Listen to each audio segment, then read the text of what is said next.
Welcome to Physical Sciences Consultorium.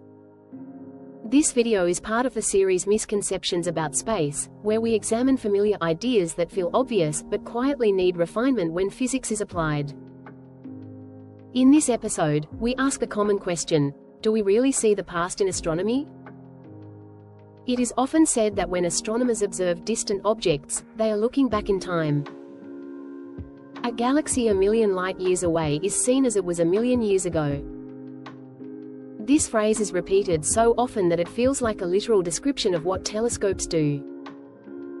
This intuition feels reasonable. Light does not travel instantaneously. It takes time to move through space. The farther an object is, the longer its light takes to reach us. So it sounds natural to say that we are seeing the past.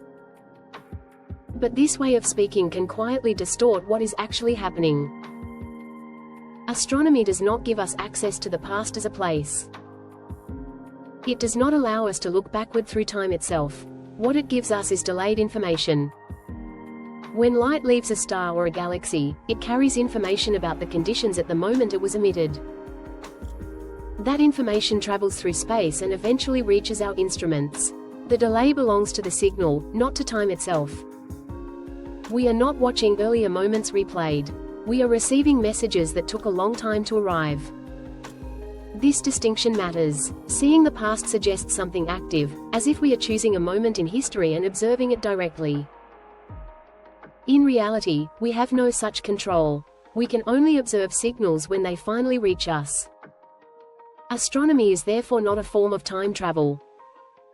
We cannot interact with the past. We cannot change what happened. We cannot decide to look at a different moment in the same object's history. We simply receive information when it arrives. This is similar to hearing an echo. The sound reaches you later, but you are not visiting the moment when it was produced.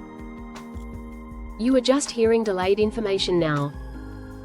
The universe continuously sends out signals. Light, radiation, and particles move outward at finite speeds. Astronomy works by collecting those signals wherever and whenever they arrive. The farther away an object is, the older the information we receive. This creates a natural record of cosmic history, not because time is being accessed, but because signals take time to travel. This delay is scientifically valuable. It allows astronomers to study how stars evolve, how galaxies form, and how the universe has changed over billions of years. By observing objects at different distances, we effectively collect snapshots taken at different stages of cosmic evolution. These snapshots arrive together in the present. But they are still observations made now, using information that was emitted long ago. The phrase, "seeing the past," is therefore a shorthand. It is not wrong, but it is incomplete. Without clarification, it invites misunderstanding. A more precise way to think about astronomy is this: we are always observing the present arrival of old light. Nothing more, and nothing less. Astronomy does not open windows into time. It listens to messages that have been traveling through space for vast durations. The past is not revisited, it is inferred. This corrected picture removes confusion without diminishing the wonder. The universe becomes no less remarkable when we understand it accurately. So when astronomers say they are seeing the past, what they really mean is that they are receiving information that took time to arrive. Astronomy does not let us visit the past. It lets us receive old light now.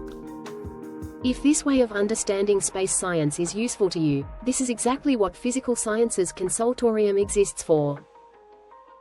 In this series, we examine common intuitions and carefully refine them using physics. If you found this episode helpful, please like, share, and subscribe to the PSC channel.